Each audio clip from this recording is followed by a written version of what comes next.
이사야 30장 19절로 26절 말씀에 들어갑니다. 오늘부터, 오늘이 24일이죠. 1월 7일까지 24/7 운명을 바꾸는 말씀을 나누게 됩니다. 현상이 전부인 사람에게는 말씀은 무용합니다. 소용이 없어요. 현상이 전부인 사람은 본질계를 들으면 이해합니다. 그러나 실제는 아니에요. 실제가 아니라는 말은 머리에 이해는 되는데 몸으로 사라지지 않는다, 그런 말입니다. 쉽게 예를 들면은 예배가 결코 되지 않습니다. 아니, 예배가 되지 않는 것은 뭐 당연한 것이고 예배의 자세조차도 전혀 되지 않습니다. 왜냐 그러면 영과 진리를 전혀 모릅니다. 영과 진리가 실제가 아니기 때문입니다. 이사야 30장에서 우리가 보았듯이 예언하지 말라, 바른 것 보이지 말라, 부드러운 말을 해다오, 거짓된 것을 보여라, 이스라엘의 거룩하신 이를 우리에게서 떠나게 하라. 이 말씀 들으면 종교인들은 이렇게 생각을 해요. 아, 이런 사람이 세상에 어디 있을까? 아니요, 종교인의 무의식이에요. 종교인은 하나님이 좀 거리가 있었으면 좋겠어요. 하나님의 임재를 원하지 않습니다.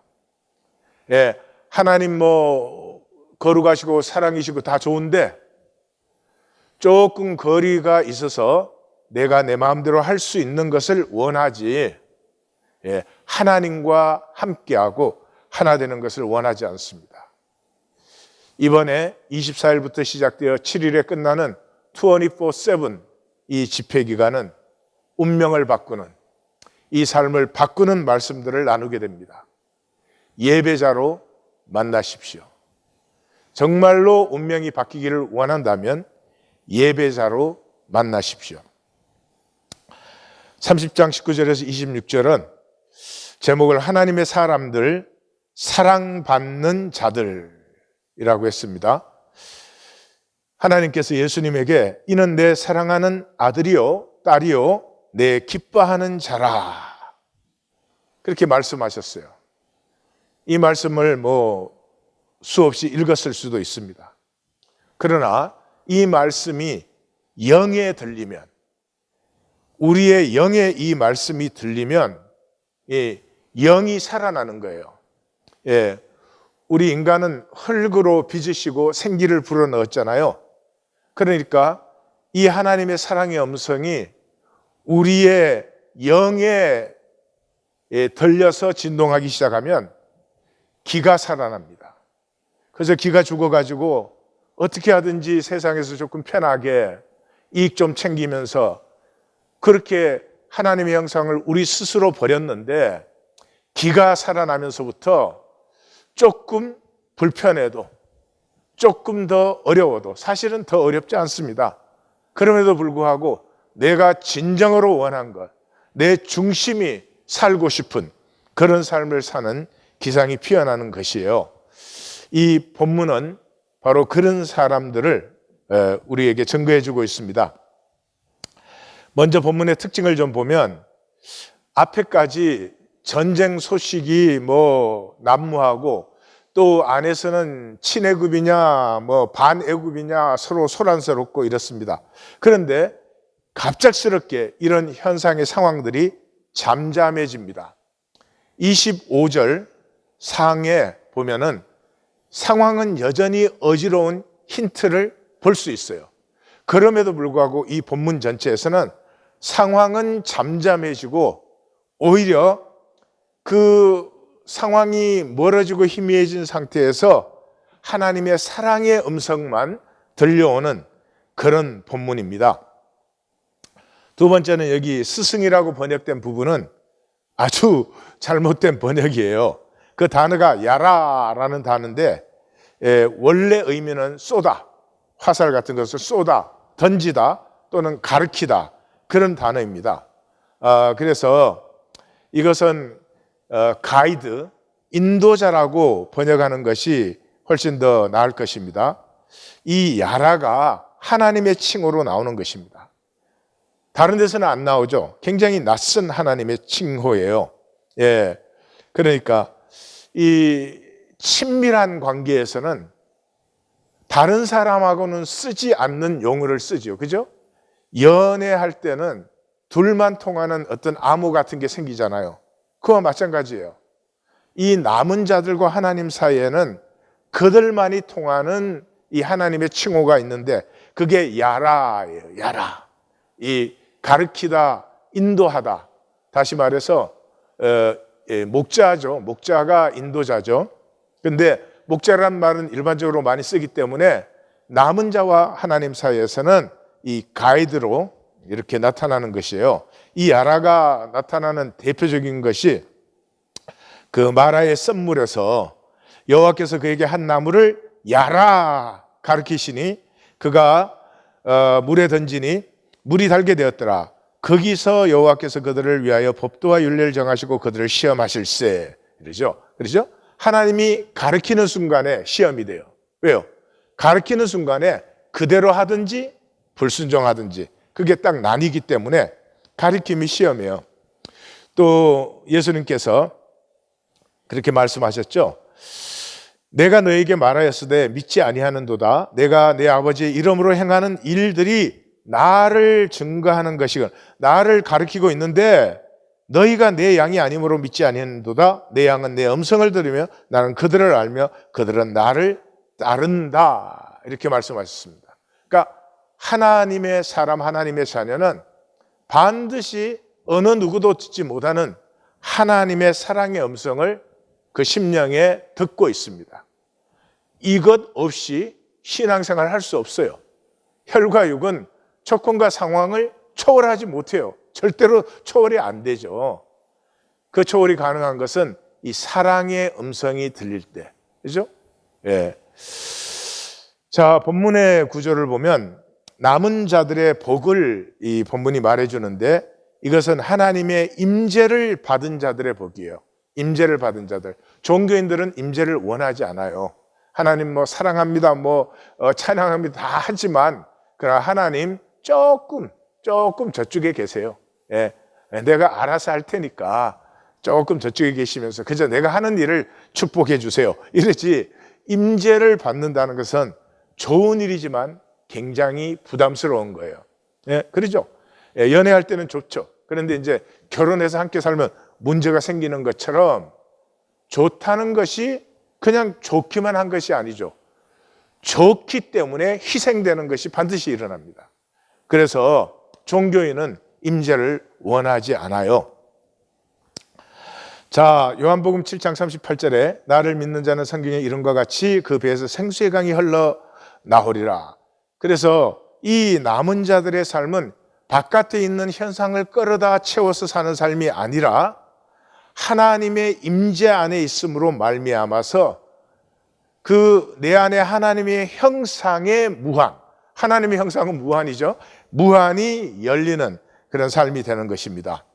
자, 9절을 보시면 19절에서 20절 순례해서 온 남은 자들에게 기쁜 소식.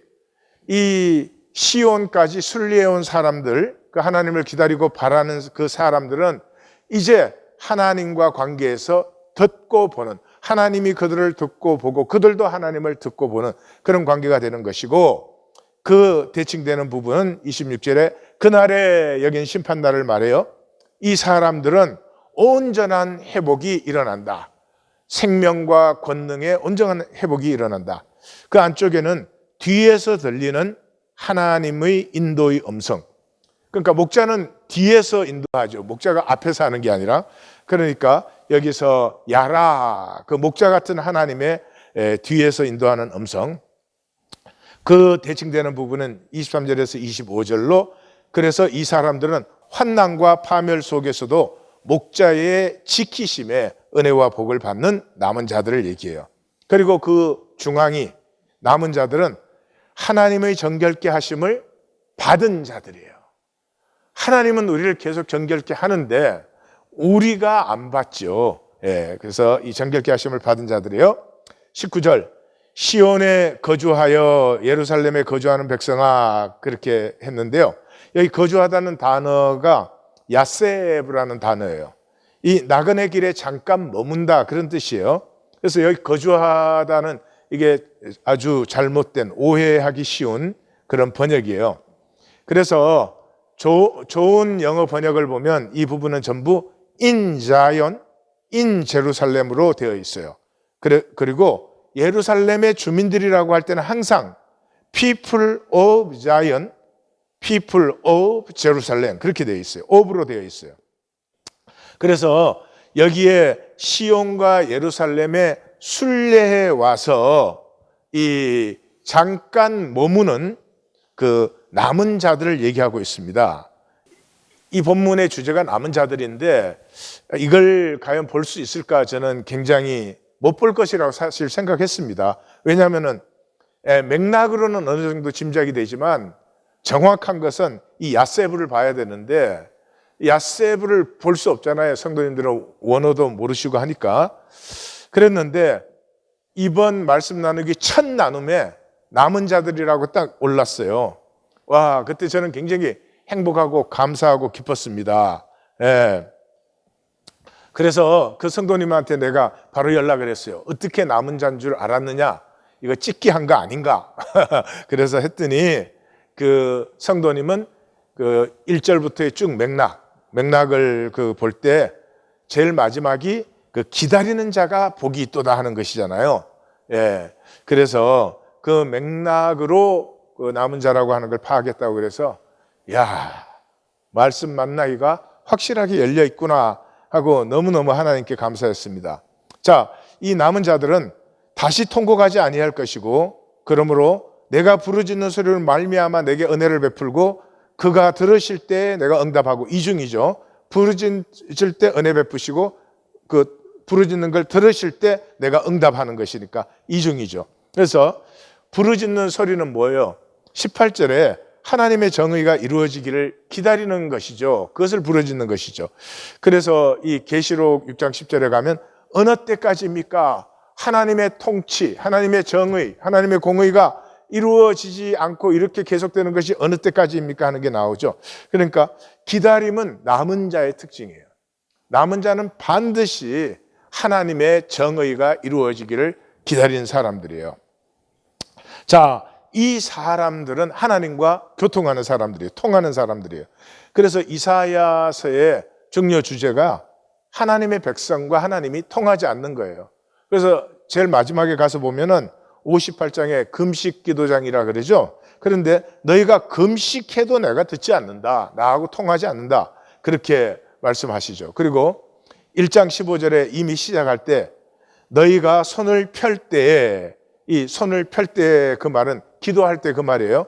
그래서 이스라엘의 기도는 손을 펴서 이렇게 팔을 들어서 하나님께 기도하는 기도 자세가 그것만 있는 것은 아니지만 그게 대표적인 기도의 모습이에요. 그래서 출애굽기 17장에 보면은 아론과 훌이 모세의 팔을 그 아말렉과 싸울 때 양쪽에서 들고 있었다 하는 그 말은 팔 들고 있었다는 말이 아니라 모세의 기도를 도왔다, 그런 것이죠. 내가 내 눈을 너희에게서 가리고 너희가 많이 기도할지라도 내가 듣지 아니하니니 이는 너희 손에 피가 가득함이라. 종교인의 기도 하나님이 듣지 않아요. 기도 응답 받는 사람 없죠. 막 갖다 맞춰서 이게 응답인가 보다 뭐 그렇게들 하는데 하나님의 응답을 받는 사람은요, 무슨 그 사건의 응답만 오는 게 아니라 삶이 본질적으로 새로워져요. 물이 포도주로. 예, 종교인은 응답이 없습니다. 예, 8장 17절에는 이제 그 아하스가 하나님의 징조를 거부하니까 이제 야곱의 집에 대하여 얼굴을 가리시는 여호와를 나는 기다리며 그를 바라보리라. 기다리며 바라보리라. 종교인은 하나님 바라보지 않습니다. 예, 우상을 바라봅니다. 우상이 뭐죠? 이 시대 우상이 돈이죠. 예, 돈 바랍니다. 하나님 바라지 않습니다. 예, 하나님을 통해서 돈을 바랄지는 몰라도 59장에 가면 시작이 여호와의 손이 짧아 구원하지 못하심도 아니요 귀가 둔하여 듣지 못하심도 아니라 오직 너희의 죄악이 너희와 너희 하나님 사이를 갈라놓아. 종교인은 하나님과 단절된 사람들이에요. 너희 죄가 그 얼굴을 가리어서 너희에게서 듣지 않게 함이니라. 예, 얼굴을 가렸으니까 임재에서 나뉘어져 있는 것이죠. 예, 그러므로 통할 수가 없는 것이죠. 예, 그래서 이 남은 자의 출발점이 말씀 만나기예요. 예, 말씀 만나기. 하나님의 말씀을 만나지 못하는, 듣지 못하는 남은 자란 있을 수가 없죠. 예, 근데 지금 이 성도님들이 인도하면서 인도하시는 분들이 감을 잡는 것을 제가 보았어요. 그래서 성도님들에게 완전히 맡긴 것인데, 말씀을 만나는 것은 잘 아느냐 잘 못아느냐, 그건 하나님에게 포인트가 아니에요. 잘 아느냐 못아느냐, 그것은 왜냐하면 3살짜리는 3살짜리로 듣는 것이고 30살짜리는 30살짜리로 듣는 것이기 때문에 그건 상관이 없어요. 그러나 3살짜리는 3살짜리대로 아버지가 뭐라고 하면 감이 오지요. 감이. 예, 감이 오지 않으면 말씀을 인도할 수가 없어요. 무슨 질문을 던져야 될지를 모르는 것이니까. 우리 이 말씀 만나기 인도가 열리고 있고, 말씀 만나기가 활짝 열린 것을 만나는 본문이어서 저에게는 정말 무한한 감사가 하나님께 드려집니다. 자, 임재 안에 교통함이 일어나는데, 임재의 반대가 뭐예요? 우상이죠. 우상. 하나님은 무소부지하니까 모든 곳에 계시죠. 근데 그 임재 안에 있지 않은 사람은 왜 임재 안에 있지 않아요? 예, 우상을 섬기고 있으니까, 헛된 거짓을 붙들고 있으니까 실제가 그 삶에서는 무시되어 버리는 것이죠. 그래서 세상 헛된 가치를 숭배하는 것이죠. 예, 세상 헛된 가치가 그 뭐예요? 현상 가치가 돈이죠, 돈. 예, 요한일서에서 사도 요한은 5장 제일 마지막 부분에 또 아는 것은 우리가 하나님에게 속하고 온 세상은 악한 자 안에 처한 것이며, 또 아는 것은, 2가지 아는 것을 얘기하죠. 하나님의 아들이 이르러 우리에게 지각을 주사 우리로 참된 자를 알게 하신 것과, 또한 우리가 참된 자 곧 그의 아들 예수 그리스도 안에 있는 것이니 그는 참 하나님이시요 영생이시라. 참된 생명이다 이 말이죠. 예, 그래서 제일 마지막 결론이 자녀들아 너희 자신을 지켜 우상에게서 멀리하라. 그 말은 뭐죠? 우상에게서 멀리하라고 하는 것은 세상 가치에서 너희 자신을 지켜라. 그리고 하나님 안에 있어라 그러는 것이죠. 예. 그 사도 바울이 빌립보서에서 그런 고백을 하지 않아요? 내가 그를 위하여 모든 것을 잃어버리고도 배설물로 여김은 내가 그리스도를 얻고 그 안에서 발견되려 함이니. 그러니까 사도 바울이 원하는 건 딱 하나였어요. 예, 임재 안에 내가 있는 것, 그리스도 안에 내가 발견되는 것, 그리스도의 임재 안에 내가 있는 것이. 예, 그래서 사도 요한도 사실 똑같은 얘기를 하는 것이, 너희가 하나님 자녀면 그 안에 거하는 것이고, 아니면 세상 안에, 세상 가치 안에 거하고 있는 것이다, 이렇게 말씀하시고 있습니다. 20절, 주께서 너에게 환난의 떡은 만나죠. 출애굽기 16장에서 나오고, 고생의 물, 이것도 역시 광야의 물이죠. 출애굽기 10장 6절이니까. 그러니까 이 본문은 사실 광야 여정과 굉장히 그 맥락이 하나인 그런 본문이에요. 이제 내일 그건 더 자세히 보실 텐데, 환난의 떡, 고생의 물 할 때 뭐 떡 먹느라고 고생한다 그런 뜻이 아니고요. 광야에서는 그 만나가 그렇게 귀한 것이고 물이 그냥 쉽게 나온 게 아니었잖아요. 그것을 해요. 내 스승 또 그렇게 번역을 했지만, 내 야라 인도자는 다시 숨기지 아니하시리니. 여기 보면 뭐예요? 광야 여정의 핵심이 무리바 아니에요. 무리바는 다투다는 뜻이죠. 다투는데 뭘 다투었어요? 우리 중에 하나님이 계신가 안 계신가, 그걸 다투었잖아요. 임재를 다투었잖아요. 그러니까 이 남은 자들에게는 하나님이 임재를 숨기지 아니하시고, 그래서 내 눈이 내 목자를, 내 인도자를 볼 것이며, 그런 19절에서는 듣는다 그랬죠. 여기서는 본다 그랬으니까 들음과 봄을 누리는 남은 자들의 그 복, 목자의 임재 안에서 들어옴과 복을 누리는 남은 자들의 복을 말하는 것이에요. 그래서 광야 여정은 어렵잖아요. 이 광야 여정은 사실은 사람의 힘으로만은 절대로 살 수 없습니다. 예, 자연이 함께 해주지 않으면 아무리 힘이 있고 똑똑해도 광야에서는 살아남을 길이 없어요. 예, 뭐 갑자기 해오리 바람이 뭐 며칠씩 불어댄다 이렇게 살 길이 없는 거죠. 그러므로 광야 여정이라는 게 어려운 여정이에요. 그게 우리가 육체로 세상을 사는 여정이죠. 그 우상의 세상 속에서, 그 힘든 세상 속에서 생명의 길로 인도하시는 이 목자, 인도자 되신 하나님을 얘기하는 거예요. 시편 25편 8절에 여호와는 선하시고 정직하시니 그러므로 그의 도로 죄인들을 교훈하시리로다. 죄인들은 뭐 죄 지은 사람만이 아니고 세상을 육체로 감당하는 한은 죄를 안 지을 수는 없고 죄인이 아닌 사람이 아무도 없죠. 그러니까 이게 험한 세상 속에 인도자신 하나님의 인도를 말씀하는 거죠. 그래서 이 광야 여정의 절대 필요가 임재예요. 임재. 그래서 구약 신앙의 가장 그 대표적인 부분이 숨기지 마소서. 그런데 이사야서에는 8장 17절, 45장 15절에 두 번이나 하나님은 스스로 숨어 계신다 이렇게 나오잖아요. 왜요? 이제 유다가 완전히 종교화되어 버렸기 때문에. 그래서 시편 27편 9절에서도 우리 최희십 성도님께서 잘 보여주셨죠? 숨기지 마시고 버리지 마소서, 버리지 마시고 떠나지 마소서, 이렇게 이중으로 표현되어 있죠. 시편 44편 24절에도 어찌하여 주의 얼굴을 가리시고 우리의 고난과 압제를 잊으셨나이까. 102편에도 나의 괴로운 날에 주의 얼굴을 내게서 숨기지 마소서, 주의 귀를 기울여 내게 기울이사 내가 부르짖는 날에 속히 내게 응답하소서. 143편에도 여호와의 속히 내게 응답하소서, 내 영이 피곤하나이다. 주의 얼굴을 내게서 숨기지 마소서, 내가 무덤에 내려가는 자와 같을까 두려워하나이다. 이렇게 해서 구약 그 신앙 고백의 핵심적인 부분 하나가 숨기지 마소서 하는 것이죠. 그러니까 남은 자는 반드시 임재를 구하는 자들이에요. 성경의 임재는 사실이 아니고 팩추얼이 아니고 인격 관계를 얘기하죠. 왜냐? 하나님은 무소부지하신 모든 것에 임재하시죠. 근데 그 임재를 살고 누린다는 것은 하나님을 기다리고 바라는 그 중심의 진실이 있는 남은 자들에게, 그래서 인격 관계의 임재는 어떤 사실이 아니고, 그래서 요한복음에서 예수님 그러죠.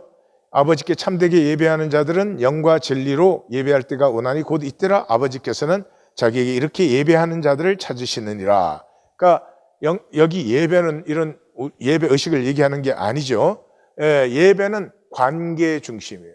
그러니까 하나님과 임재 관계에 들어가는 사람은 영과 진리, 영은 존재의 중심, 진실, 추루스, 진실은 삶의 중심이죠. 그 중심이 하나님을 향해야 돼요. 그런데 종교인은 그거 원하지 않죠. 그게 부담스럽고 내 마음대로 해야 되니까. 그러니까 예배가 되지 않아요. 예배가 안 돼요. 한번 예배하시려고 몸부림만 한번 쳐보세요. 영과 진리의 예배가 되나? 되지 않아요. 그걸 먼저 아셔야 돼요.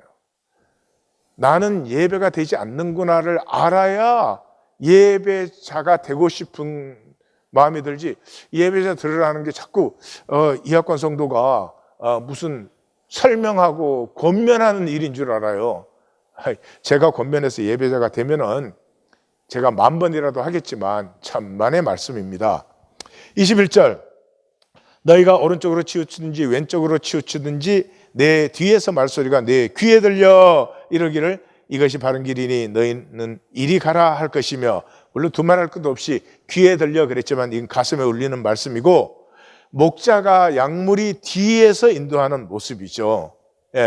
그러니까 하나님이 내 앞에서 인도해 주면 무슨 문제가 있겠어요? 다 남은 자가 될지도 모르겠어요. 앞에서 딱 인도하면 내 앞에 있는 건 상황이 아니고 하나님이니까 따르기 쉽죠. 근데 뒤에서 인도하세요. 왜요? 내 자유의지로 해야 되니까. 그러니까 내 앞에는 항상 상황이 있는 거예요. 그러니까 이 하나님의 사람이 아니면 그 상황에 리액트 하느라고 말씀을 원하지 않고 찾을 수도 없는 거예요. 그래서 2장 3절에 그 시온의 비전이 나오는 부분에서 그가 그의 길을 우리에게 가르치실 것이라 우리가 그 길로 행하리라 하리니 이는 율법이 시온에서부터 나오고 여호와의 말씀이 예루살렘에서부터 나올 것임이라 하는 것이죠. 자, 22절 또 너희가 너희 조각한 우상에 입힌 은과 부어 만든 우상에 올린 금을 더럽게 하여 불결한 물건을 던진 것 같이 던지며 이르기를 나가라 하리라. 아이, 번역이 참 헷갈립니다. 예, 여기 불결한 물건을 던진 같이 던지며 여기 써진 단어가 모독하라는 거예요. 모독. 예, 은과 금을 입혀서 번쩍번쩍하게 해놓은 그런 것을 보면 모독해라. 이런 천박한 짓거리, 이 속에는 배설물이 들었는데 바깥에만 이 회칠한 무덤, 모독하라. 그 다음에 이르기를 나가라 하리라, 그렇게 번역을 했는데 여기 나가라 하는 단어는 이 오물이라, 그런 뜻이에요. 이 사도 바울이 배설물이다, 똥이다, 그게 정확합니다. 그래서 이 남은 자들의 특징이 하나님의 임재로 말미암아 하나님의 사랑의 음성을 듣는 자들에게는 세상에 겉으로만 번쩍거리는 그런 가치를 딱 보면 이 저주받을 거사, 이 정말 가짜 중에 가짜, 이 더러운 거사, 그리고 너는 배설물이야, 그렇게 모독하고 오물로 칭하라는 거죠. 이게 남은 자들이에요. 근데 종교인들에게는 세상에서 뭐 출세했다, 성공했다, 돈 있다, 계급장 있다, 명예 있다 이러면 거저 부러워가지고, 예. 잘 생각해 보세요. 그게 복인가? 아니죠. 복은 내 생명이 깨끗해지는 거예요. 생명이 정결할수록 담대해지는 것이고요. 불안과 두려움이 물러가고 생명이 정결해지는 만큼 하나님과 가깝고 하나가 되는 거예요. 그래서 어떻게 그러면 이 남은 자들은 이 스스로를 정결케 하는 그 세상의 거짓 가짜를, 짝퉁을 보면은 그것을 모욕하고 너는 똥이다 똥, 그렇게 말할 수 있느냐? 이 사람들은 이 현상의 절망을 만났기 때문이에요. 그래서 이사야 선지자도 6장에서 그러잖아요. 그 하나님의 영광을 만나고 나서 그때 내가 말하되 화로다 나여 망하게 되었도다. 나는 입술이 부정한 사람이요 나는 입술이 부정한 백성 중에 거주하면서 만군의 여호와이신 왕을 배웠다. 하나님과 관계가 회복되기 위해서는 이 탄젠트 포인트, 내가 죄인이어서 하나님이 개입해버리면 내가 죽어요. 근데 내 껍질을 탁 깨어지도록 이 탄젠트 포인트, 이 사도 바울로 하면 오라 나는 공고한 사람이로다, 이 모멘트가 만나져야. 이게 사도 바울을 보세요.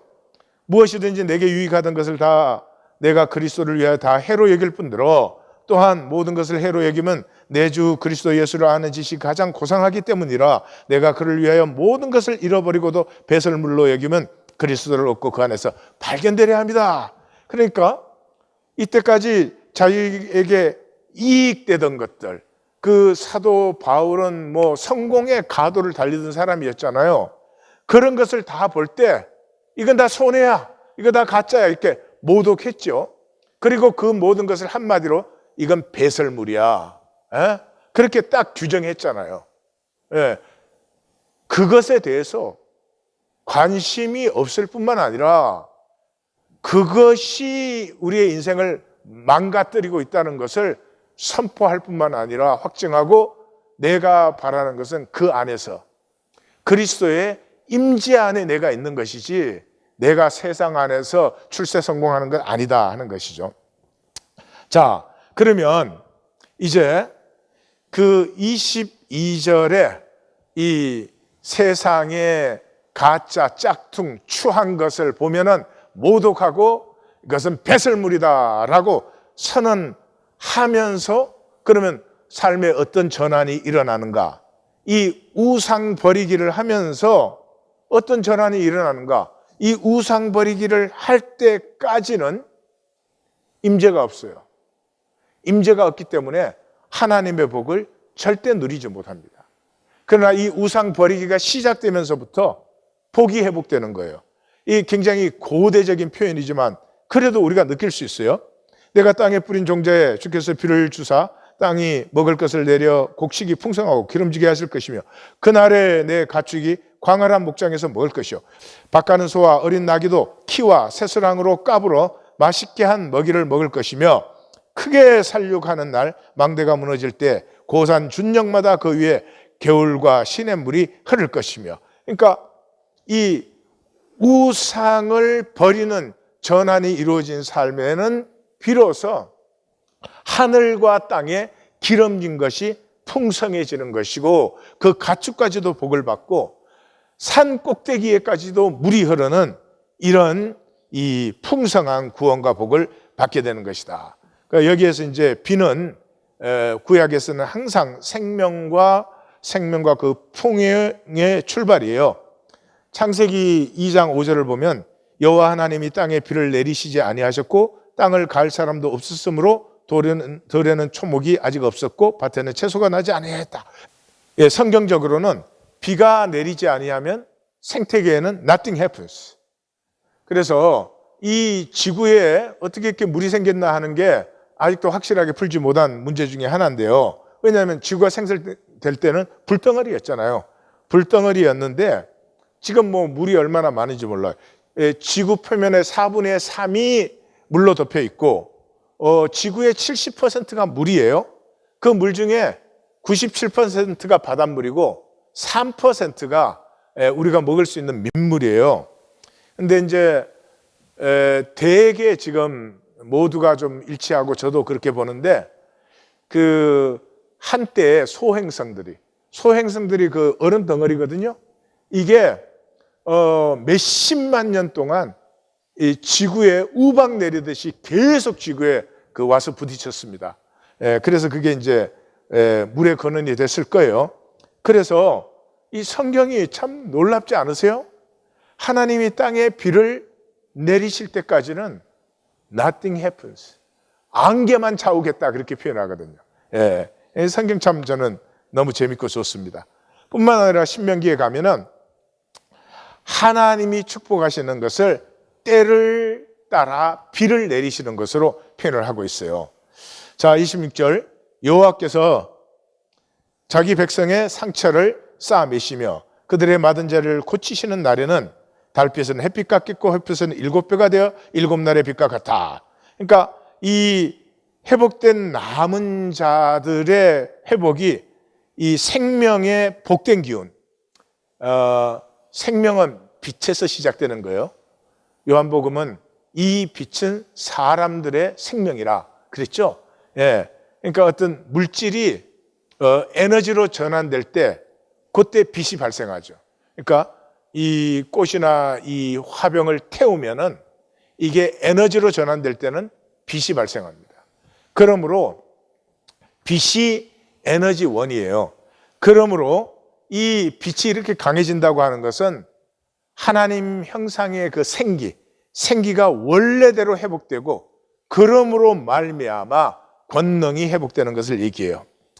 자, 이 본문을 정리해 보면 정치적 혼란과 그 헛된 소란과 전쟁의 와중 중에서도 현상에서 먼 남은 자들, 현상은 난리법석이에요. 그런데 남은 자들의 가슴에는 하나님의 사랑의 음성이 세미하게 울리고 있어요. 오직 여호와를 바라며 기다림으로 시온을 향해 순례해온 남은 자들, 그 험한 길에 오로지 하나님만을 사모해서 예루살렘으로 나온 이 심령, 그들은 하나님의 임재를 누림으로 들음과 봄을 누림으로 복과 구원이 완성된다. 그런데 이 모든 것의 동전의 다른 면은 뭐예요? 스스로 우상을 제하고 정결케 한 하나님의 신부들이에요. 기다림이 있는 자는 당연히, 신랑을 기다리는 신부는 당연히 목욕하고 화장을 해요. 가꾸어요. 예, 이 기다림이 없는 여자들이 있다면 아마 퍼질러 앉아가지고 고도리를 칠지도 모르겠어요. 예, 눈곱을 찔찔찔 흘리면서. 예, 그게 종교인들이죠. 아름답지가 않아요. 스스로도 아름답지 않기 때문에 자꾸 가리려고 애를 쓰는 거예요. 광야 여정에서 임재를 받은 자들은 약속의 땅을 밟은 것 같이, 이 본문이 이제 광야 여정을 사실은 그대로 가지고 말씀하시는 거예요. 내일 이제 보실 텐데, 그러니까 광야 여정에서 임재를 받은 자들이 약속의 땅을 받은 것 같이, 우리가 성탄절이죠. 내일이 성탄절인데, 임마누엘은 하나님이 우리와 함께 하신다. 임재가 회복되는 것이죠. 그래서 임마누엘을 받은 자들이 이 땅에서, 이 광야 여정 같은 삶에서 본질계의 그 실제를 누린다. 그리고 이것이 일어나는 것이 1820 데일리 브레드다 하는 것이에요. 나눔 가이드. 남은 자들은 하나님이 숨겨져 있는 현상의 소란스러움과 심지어 전쟁 중에서도 하나님을 듣고 말씀 만나기에요. 하나님을 보는 그 임재를 나누는 거예요. 1820 데일리 브레드 사람들입니다. 다시 말해서 1820 데일리 브레드는 서로의 모습 속에서 하나님을 보는 거예요. 그 겉 현상을 보는 게 아니고, 이 사람이 얼마나 잘났냐 못났냐, 얼마나 신실하냐, 심지어 얼마나 거짓, 그것 다 현상에 있기 때문에 그래요. 그것 이전에 하나님이 창조한 그 하나님의 형상을 서로 보고 대접해 줌으로 말미암아서 이제 현상의 거짓은 힘을 잃어버리고 하나님의 형상이 피어나는 생명 기류가 흐르는 곳이 1820 데일리 브레드예요. 그들은 세상 권세, 다시 말해 세상 가치, 돈이죠. 돈을 따르지 않고 하나님의 권세, 하나님의 가치, 그건 그 나라와 그의 의죠. 의를 따릅니다. 나는 남은 자인가? 나누어 보십시오. 남은 자여도 좋습니다. 종교인이어도 좋습니다. 그러나 실제대로여야 합니다. 내가 종교인이면서 남은 자인 척 하면은 그럼 스스로 자기를 구원해서 버리는 것이죠. 내가 종교인이구나. 그럼 하나님 앞에 내가 종교인입니다. 그러면 구원받는 것이죠. 근데 생각으로 내가 종교인이구나. 그건 하나님을 한 번 더 속이는 거죠. 내가 종교인이라면 어떻게 되겠어요? 가슴이 무지하게 아픕니다. 가슴이 무지하게 아프고 쪼개어지고 다시는 이때까지 살던 대로 똑같이 살 수가 없어집니다. 가슴이 아프면 반드시 새로워지는 것이에요. 이 새벽성회에서 가슴이 깨어지고 하나님의 새롭게 하시는 역사가 우리 모두에게 충만하기를 우리 주님의 이름으로 축원합니다. 하나님,